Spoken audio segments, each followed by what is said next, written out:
Good day, everybody. This is Chris of the Ancient Scholar. I want to quickly talk about a finding that is often underappreciated, at least in the pre-hospital context, when it comes to 12-lead ECG interpretation, and that is something known as R-wave progression.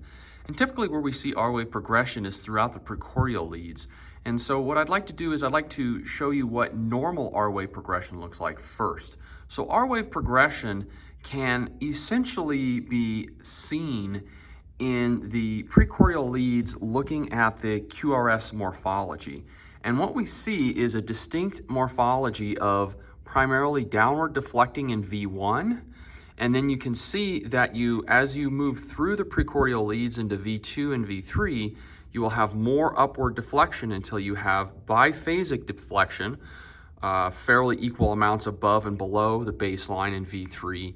And then V4, you'll have mostly upward, and then V5 will be completely upward.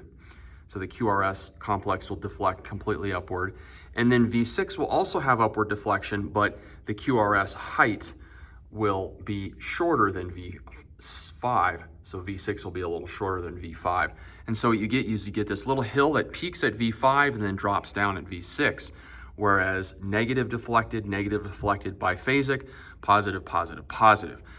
So what is responsible for this? This is considered a normal finding here, where V1 is downward deflected all the way to V5 and V6 being upward deflected. Why do we have this change or this progression of the R wave? Well, it has to do with the way in which we obtain a 12-lead ECG. So when we look at the precordial leads, we obtain the precordial leads by making Wilson's central terminal, which is a virtual lead. We actually create it by taking superpositions of the Goldberger or the limb leads. And essentially you can find a spot where all of the leads cross over, the limb leads cross over and form a 0 point where the signals essentially cancel out. And that's at this location here, roughly centered in the heart, in the left upper part of the heart, and that's called Wilson's central terminal, and we can make that into a virtual negative electrode, and then we can put physical electrodes on the chest wall, wrap them around the heart, and these become the precordial electrodes. And what you have is you have a lead going from positive to negative, Wilson's central terminal being negative, and then the physical electrode that you apply becomes positive. So these are how the leads are looking through the heart wall. And then we know whenever a signal is moving toward a positive lead, you'll have positive deflection of the ECG. And if a signal or electrical or the current that causes a potential to change moves away, then you'll have negative deflection. And so what you see here in V1 is V1, you're looking primarily through part of the septum and this part of the heart here.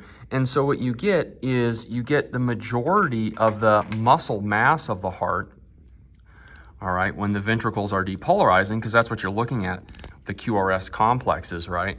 You're looking at ventricular depolarization, right? There's much more muscle mass in the left ventricle, and so you're going to have a lot more ion movement on that side compared to this side, right? So you're going to be looking at more movement in that side, and so this is when you have depolarization of the ventricles, you're going to have more activity moving toward the negative electrode, and so that's going to produce a negatively deflected QRS complex. And then as I move through the precordial leads, V2 is looking in this direction, and there's now more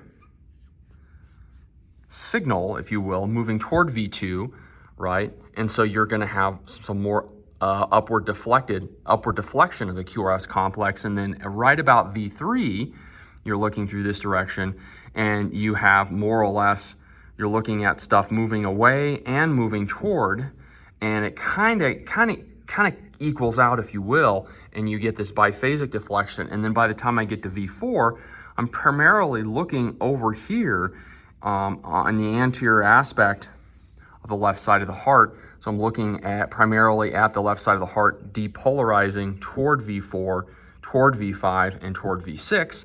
But by the time I get to V6, I'm actually looking more toward the side where I have less wall, less muscle that's depolarizing, less muscle mass, right, versus V4 and V5, where I'm looking at a thick amount of the muscle mass. V6 is way up here on the lateral wall where there's less muscle mass depolarizing. So even though it's moving toward, the signal is moving toward the positive electrode, I'm not gonna get a QRS complex that is as tall as V5. So that hopefully explains what we tend to see with normal R-wave progression. And perhaps in subsequent videos, I'll talk about what abnormal R-wave progression or poor R-wave progression can be indicative of. All right, thank you all so much, and we'll see you in the next video.